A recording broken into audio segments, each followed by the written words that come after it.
I got to kick this thing off. Can I kick it off? 1, 2, 3, 4.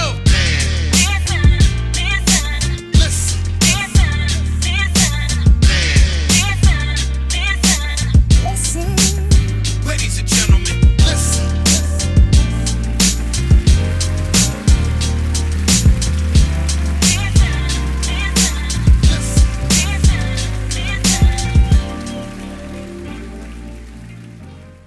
Hello, everyone. Welcome to the Man Listen Show. I'm your host, Arika. Don't forget to follow us on YouTube and social media. And when you follow us on YouTube, don't forget to hit the bell icon and subscribe and follow the show. I'm your host, Arika. Let's bring the crew in. What's happening? We got a new host. No, temporary host. What's up? How y'all doing? Good. So the reason why we have a temporary host today is because we are going to be interviewing Marv about his upcoming event. So why don't we start by you explaining what the upcoming event is and when it is? Yeah, so I am hosting the first annual. I know people hate when you say first annual. You know, I like antagonizing educated Negroes, like inaugural. I always say Happy New Year's, or I do it on purpose just to make people happy. Or I say Filet Mignon, or when we used to go to Target, I would say Target. But anyway, Yes. so I'm hosting the inaugural Active Black Dad Leadership Conference in my hometown of Topeka, Kansas. It'll be on June 27th, 9 a.m. to 12 p.m. at Hillcrest Community Center. So we have several speakers that will be coming out to bring value to those who attend. And most importantly, it is absolutely free. So we're just asking for people to register. And it's going to be in Topeka, Kansas. My hometown, probably about 60 miles outside of Kansas City. So anybody in the Kansas area, Topeka, Lawrence, Wichita, Salina, KCK, Johnson County, you know, even from Kansas City, Missouri, drive on down. You know, we need all Black men to come out so we can fellowship and talk about how we could be there in a better way for our community. And this is associated with your book in what way? Not really associated with the book. I think, you know, my book talks about fatherhood, right? Mm-hmm. And my book was called Mythbusters: Lessons from Active Black Fathers. And from that, I just created the social media tag Active Black Dad, because my book talked about how Black men get a bad rap for being, non-participatory, when we actually are the demographic that participates the most in our child's lives, despite whatever roadblocks, the system puts in front of us. So this is somewhat of a spinoff from that. I've done a lot of different things, hosted events, movie premieres, just did a lot of things around the country. And I've never done anything from my hometown. And, there's a lot of reasons for that. It gets complicated, but if you know Topeka, Topeka's a complicated place. So this is my first time doing something in my hometown. I'm hoping that the people come out and support it. Okay. So the book, was that the inspiration for the event, or was there something else that inspired it? Man, honestly, when I was younger, so let me tell you about Topeka. Topeka, Kansas, it's the capital of Kansas. There is a strong history there. If you know anything about American history, Black history, Brown versus Board of Education, that started in Topeka, Kansas. It was against the Topeka Board of Education. Some of the students that were in those classes that were, fighting to be integrated were my family members. The Brown family, their grandson was my best friend in elementary school. So Linda Brown, the young lady that was the face of the movement, she was a grown woman when I was coming around. And I just tell people all the time, yeah, I got whooped by a civil rights icon. She used to have a yardstick. If we messed up, she would pop us with it or whatever. But sweet lady, but her sister was the one that really took the mantle and led the movement. So I've always been around people who have tried to move the ball forward for the Black community. I got to give a shout out to my uncle, Robert Bugg.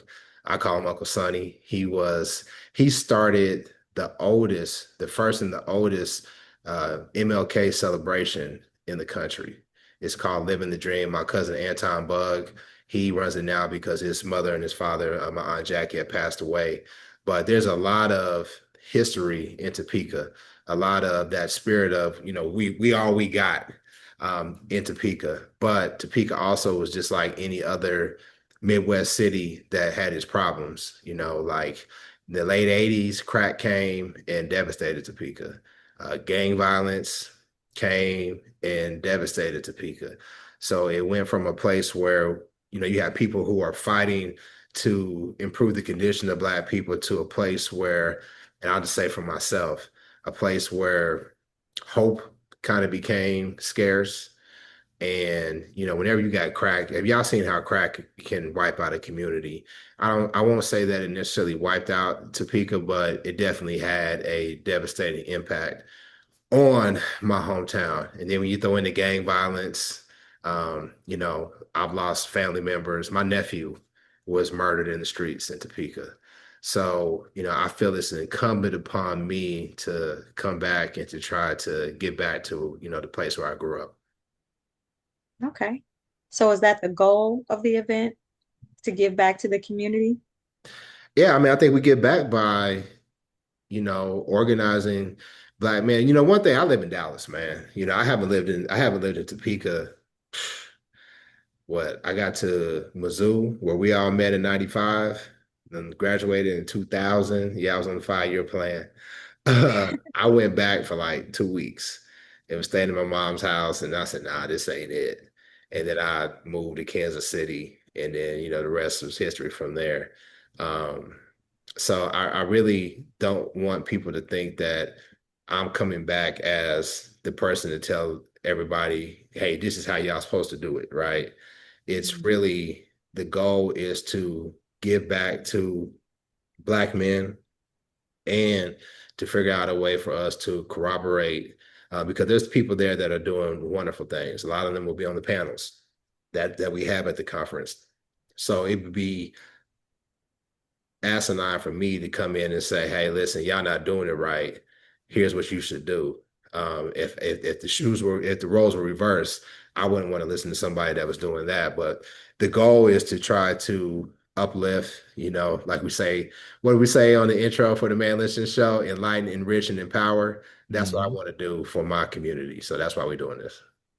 Okay. That's yeah, that's something though. Let me chime in for a second. I think that's something that, like you said, not just Topeka. I think that's something that's needed in a lot of different communities, and it might not necessarily be, like you said, to tell them you're doing this wrong, but it also can be a way of encouraging those who are already active that, hey, we do have other people who see us and they see us making this impact and they want to acknowledge that, and that's a huge part of it as well, because as an active Black father, um it can get overwhelming sometimes and you feel unappreciated. You might feel unappreciated For and sure. people don't acknowledge that you're doing the work. And Mhm. so this is a perfect opportunity to also pour back into it. You just a word of encouragement. You never know who it might help them get over whatever hump or whatever they're going through. Yeah, Yeah. what really inspired me on this is the keynote speaker. We were doing a fireside chat with Curtis Pitts. Now, Curtis Pitts, come from Florida, worked with Coretta Scott King, and he came to Topeka, and he's always been involved in the community. I mean, he was, active in running the community center in the heart of East Topeka. And you know how most cities are broken down. One side of the town, that were segregation, they ended up being the Black side of town. Where Curtis, he used to run East Lawn, which was a community center, and it was straight Black, right? And I had him on, my other show, Conversate with Us, just to talk about his history in Topeka. And he mentioned how, so you had East Lawn, which was a community center, and so they would have different programs during the summer. And I'm gonna tell you, if you was hanging out at East Line, you had to be tough because you was going to be tried, right? It's just part of living in the neighborhood. And then you had the boys club. I don't know if y'all know anything about boys clubs, right? But the boys club, you definitely got to be on your square because you're gonna get Yeah. tried at the boys club. So it was Mhm. Curtis at East Line, and it was Coach Woody at the boys club. And just like any other city, sometimes the resources were scarce. And Curtis told me how sometimes they wouldn't have enough food to feed the kids that were there. So Coach Woody would say, "Hey, listen, I got extras over here. You come and get some," and vice versa. And that's how they would work.